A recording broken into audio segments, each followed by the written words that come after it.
Bapak, Ibu, saudara-saudariku yang terkasih dalam Tuhan kita Yesus Kristus, salam sejahtera untuk kita semua.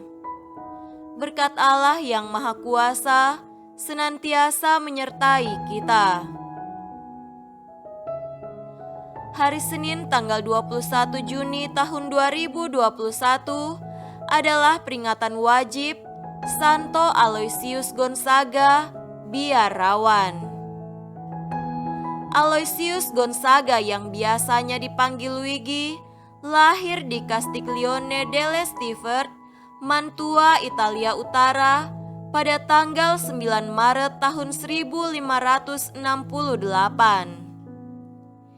Ia berasal dari keluarga bangsawan yang berkuasa dan kaya raya. Ketika berumur 9 tahun, ia mulai menyadari benih panggilan Allah dalam dirinya. Ia merasa tidak kerasan berada di istana yang cara hidupnya tidak sesuai dengan kehendak Allah. Dalam situasi istana seperti itu, ia dengan berani mengikrarkan kaul kemurnian hidup dan berjanji akan memelihara kesucian dirinya. Ketika mulai beranjak dewasa, ia berkeinginan untuk masuk biara.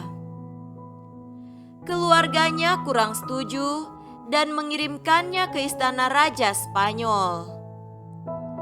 Namun pada umur 17 tahun, Aloysius mengikuti cita-citanya dan masuk Serikat Yesus di Roma. Prestasinya yang tinggi dalam pelajaran ilmu-ilmu kemanusiaan maupun ilmu pengetahuan lainnya, serta kesalehan hidupnya dalam biara, membuat dia menjadi tokoh teladan bagi kawan-kawannya. Aloysius meninggal pada usianya yang baru genap 23 tahun saat ia terlibat aktif dalam perawatan orang-orang sakit, korban wabah pes di Roma.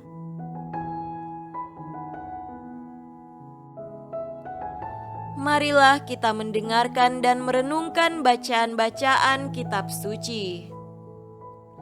Bacaan pertama dari kitab Kejadian pasal 12 ayat 1 sampai 9. Berfirmanlah Tuhan kepada Abram, "Pergilah dari negerimu dan dari sanak saudaramu dan dari rumah bapamu ini ke negeri yang akan kutunjukkan kepadamu. Aku akan membuat engkau menjadi bangsa yang besar dan memberkati engkau serta membuat namamu masyhur. Dan engkau akan menjadi berkat. Aku akan memberkati orang-orang yang memberkati engkau dan mengutuk orang-orang yang mengutuk engkau, dan olehmu semua kaum di muka bumi akan mendapat berkat." Lalu pergilah Abram seperti yang difirmankan Tuhan kepadanya, dan Lot pun ikut bersama-sama dengan dia. Abram berumur 75 tahun ketika ia berangkat dari Haran. Abram membawa Sarai istrinya dan Lot anak saudaranya, dan segala harta benda yang didapat mereka, dan orang-orang yang diperoleh mereka di Haran. Mereka berangkat ke tanah Kanaan, lalu sampai di situ. Abram berjalan melalui negeri itu, sampai ke suatu tempat dekat Sikem, yakni pohon tarbantin di More. Waktu itu orang Kanaan diam di negeri itu. Ketika itu Tuhan menampakkan diri kepada Abram dan berfirman, "Aku akan memberikan negeri ini kepada keturunanmu." Maka didirikannya di situ mezbah bagi Tuhan yang telah menampakkan diri kepadanya. Kemudian ia pindah dari situ ke pegunungan di sebelah timur Betel. Ia memasang kemahnya dekat Betel di sebelah barat dan Ai di sebelah timur, Lalu ia mendirikan di situ mezbah bagi Tuhan dan memanggil nama Tuhan. Sesudah itu Abram berangkat dan makin jauh ia berjalan ke tanah Negeb. Demikianlah sabda Tuhan. Syukur kepada Allah.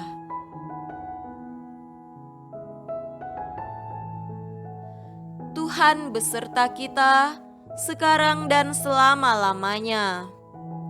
Inilah Injil Yesus Kristus menurut Matius. Dimuliakanlah Tuhan.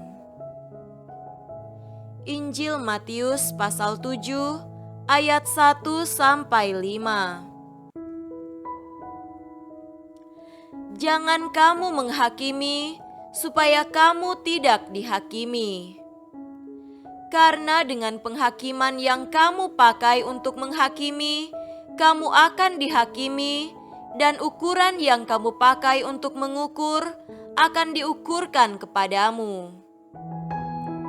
Mengapakah engkau melihat selumbar di mata saudaramu, sedangkan balok di dalam matamu tidak engkau ketahui?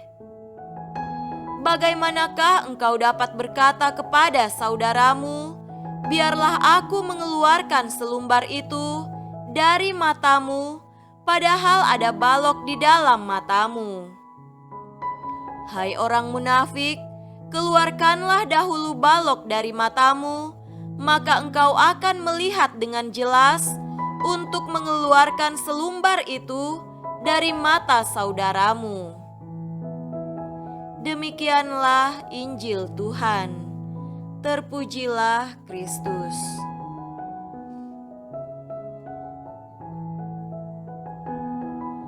Saudara-saudariku yang terkasih dalam Tuhan kita Yesus Kristus, tema renungan kita pada hari ini adalah jangan menghakimi. Ada ungkapan yang terkenal, kalau kita menunjuk kesalahan orang lain dengan satu jari, maka 3 jari kita yang lain mengarah kepada kita. Artinya, kita dengan mudah menghakimi orang lain, tetapi kita lupa bahwa kita juga sering berbuat salah. Jadi, ketika kita menuduh dan menghakimi seseorang, sebenarnya kesalahan kita mungkin lebih besar dari orang yang kita tuduhkan itu. Kita terbiasa mencari kelemahan orang lain dan meneriakannya dengan gembira. Sepertinya sulit bagi kita untuk memberi pujian dan apresiasi atas prestasi seseorang. Saudara-saudariku terkasih, bacaan Injil pada hari ini berbicara tentang khotbah di bukit. Isinya mengenai bagaimana kerajaan surga itu hadir di dunia melalui doa dan praktek keseharian hidup murid-murid Yesus. Secara khusus, para pengikut Yesus diperingatkan supaya menghindari penghakiman terhadap orang lain atau jangan menghakimi. Tindakan menghakimi seseorang adalah hal istimewa dari Allah pada hari penghakiman. Cara atau ukuran kita memperlakukan orang lain akan menentukan cara dan ukuran orang lain, dan Allah akan memperlakukan diri kita. Peringatan ini tentu saja tidak bermaksud menghilangkan praktek untuk mengoreksi orang lain dalam jemaat, tetapi koreksi demikian hendaknya dilakukan dengan kesadaran akan kesalahan dan keterbatasan sendiri.